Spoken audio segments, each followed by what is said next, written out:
Hello everyone, আসসালামু আলাইকুম। আপনারা সবাই কেমন আছেন? আশা করি আপনারা সবাই অনেক ভালো আছেন। আমি আলহামদুলিল্লাহ অনেক ভালো আছি। আমি আজকে যে বিষয়ে কথা বলবো, আজকে সূর্যগ্রহণ লাগবে, তাই আমি আপনাদের এই বিষয়টা দেখাবো, শেয়ার করবো আর কি। সম্ভবত 8:30 থেকে রাত 1:26 পর্যন্ত। তো আমার সামনে অলরেডি এদিকে সূর্য ডুবে গেছে, দেখতে পারতেছেন আপনারা। অলরেডি সূর্য ডুবে গেছে, ঠিক আছে। এমনি লাল লাল ভাব দেখা যাইতেছে। আর আর এই সাইডটাতে হালকাভাবে চাঁদটা উঠছে, ঠিক আছে। একবারে হালকাভাবে উঠছে। আমার ক্যামেরায় যতটা সম্ভব হালকা হালকা দেখা যায়, সেটা আপনাদেরকে আমি দেখানোর চেষ্টা করতেছি।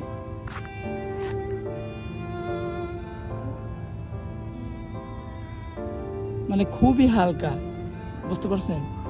খুবই হালকা পরিমাণ দেখা যাইতেছে, মানে খুবই হালকা। এখন এটা আমাদের ক্ষেত্রে, মানে আমাদের ক্ষেত্রে বলতে কি পুরো বিশ্বের এক এক মহিলাদের ক্ষেত্রেই কিন্তু এটা বিপজ্জনক বিষয়। কারণ নানান রকমের এই কথা বলে, এই হবে সে হবে, কেউ কাটাকাটি না করতে, বুঝতে পারছেন? এটা কিন্তু প্রপারলি মানে কন্টিনিউ, মানে শিওর, বুঝতে পারছেন? ফুললি শিওর এই বিষয়টা। তো যারা যারা আমার এই শর্ট রিলসটা মানে দেখতে চাইতেছেন, মানে দেখতে পারবেন, ঠিক আছে, আমি অবশ্যই তাদের কাছে হাত জোর করে অনুরোধ করবো, তারা যাতে কোনো কাটাকাটি না করে, কোনো কিছু হাবিজাবি না করে।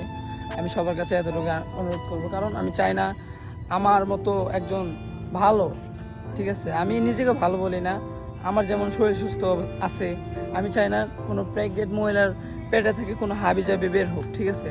আমি আল্লাহর কাছে দোয়া করি কেউ যেন উলট পালট কিছু না করে, আর সবাই যেন সুস্থ থাকে। আল্লাহ হাফেজ।